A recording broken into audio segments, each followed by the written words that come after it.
नमस्कार। आज की कक्षा में हम आप सबको आचार्य रामचंद्र शुक्ल के साहित्य के इतिहास को उन्होंने कितने प्रकरण में बांटा है और किस प्रकरण में किन चीजों की चर्चा की है उसका आज हम बताएंगे। उस पर आज चर्चा होगी आज की कक्षा में। आज की कक्षा बहुत विशेष होने वाली है क्योंकि इस प्रकार के प्रश्न अब जो है पूछे जा रहे हैं और महत्वपूर्ण यह है कि आपके नेट जेआरएफ की परीक्षा में भी इस प्रकार के प्रश्न बन रहे हैं। तो ये बहुत महत्वपूर्ण टॉपिक है। रामचंद्र शुक्ल के साहित्य के इतिहास को, हिंदी साहित्य के इतिहास को दृष्टिकोण में रखते हुए मोटे तौर पर उन्होंने किस प्रकरण में क्या रखा है उसकी चर्चा होगी। देखिए, आदिकाल हिंदी साहित्य का इतिहास, इनके पुस्तक का क्या नाम है? हिंदी साहित्य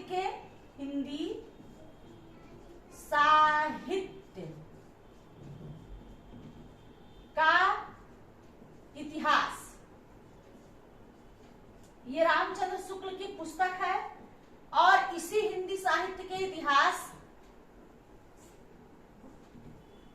हिंदी साहित्य के इतिहास पर इन्होंने आचार्य रामचंद्र शुक्ल ने अपना प्रकरण 1, प्रकरण 2, प्रकरण 3 और प्रकरण 4, इसमें इन्होंने हिंदी साहित्य के संपूर्ण इतिहास को रखा है।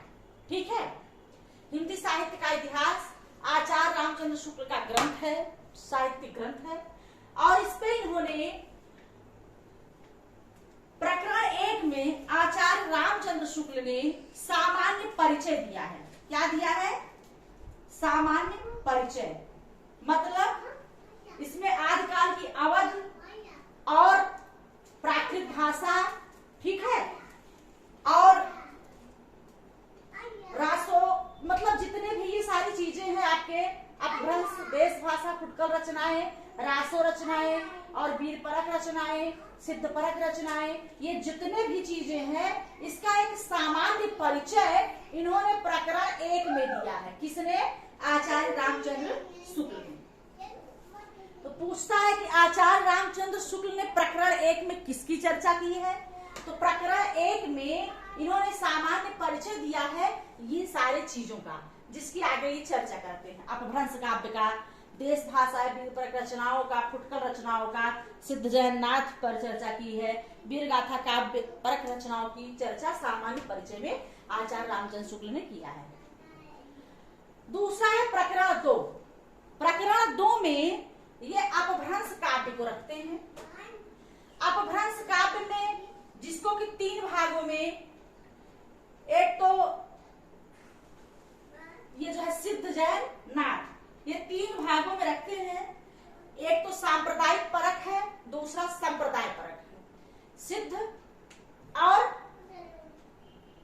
जैन, सिद्ध और जैन जो है ये सांप्रदायिक परक है और इनका जो नाथ है, नाथ संप्रदाय, ये साहित्य परक है। तो अपभ्रंश काव्य में सिद्ध, जैन और नाथ की चर्चा करते हैं, जिसमें कि सिद्ध का समय 10वीं सदी और इसके संस्थापक माने जाते हैं कौन? सरहपा।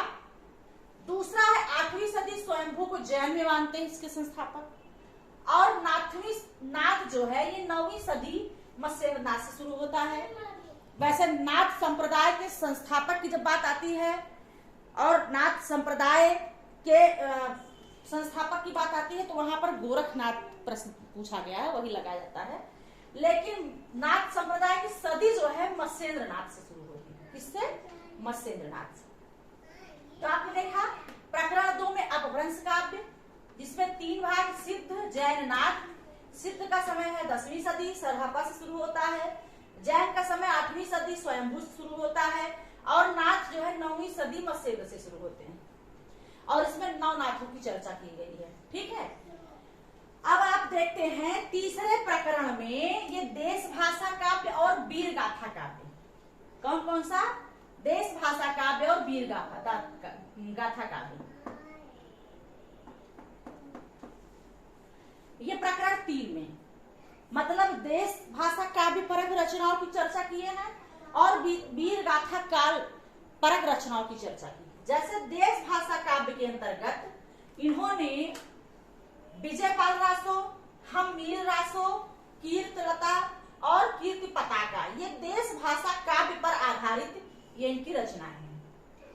दूसरी रचना है जो वीर गाथा काव्य है, वीर गाथा काल परक रचनाएं हैं, उसमें खुमार रासो, बीसल देव रासो, परमाल रासो, पृथ्वीराज रासो, जय मयंक जस चंद्रिका, जयचंद्र प्रकाश, विद्यापति पदावली और पहेलियां, ये इनकी 12 रचनाएं हैं। और ये कहा जाता है इसी 12 रचनाओं को आधार बना करके आचार्य रामचंद्र शुक्ल ने आदिकाल को वीर गाथा काल नाम दिया है। इसी 12 रचनाओं के आधार पर वीर गाथा काल नाम रखा गया है आचार्य रामचंद्र शुक्ल के अनुसार।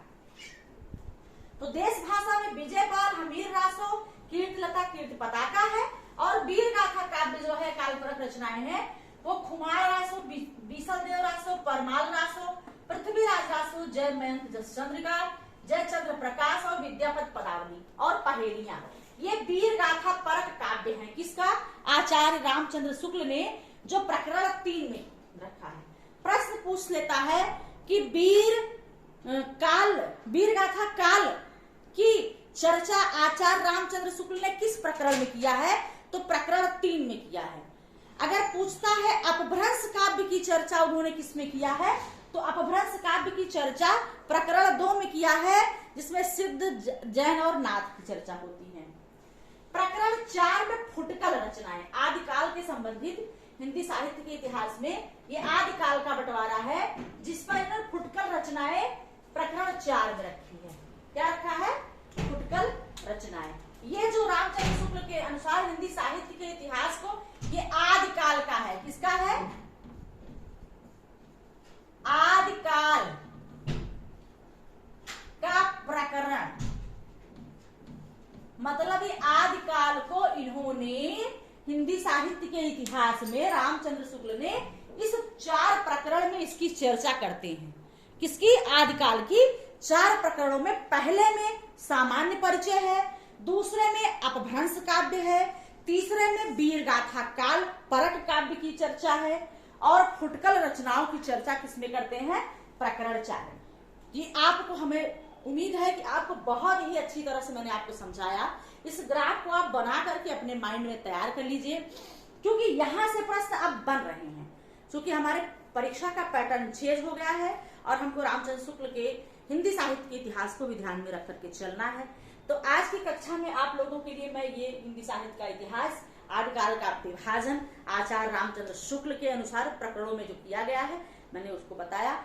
आप लोग हमारे चैनल को जोड़े रहें, अपने आप से लोगों को जोड़े, लाइक करें, शेयर करें, सब्सक्राइब करें और लगातार हमारे द्वारा डाली गई वीडियो को आप देखें और आपको बहुत ही अच्छा लगेगा। आप पढ़ेंगे तो आपको लगेगा कि आपको कुछ यहाँ से मिल रहा है।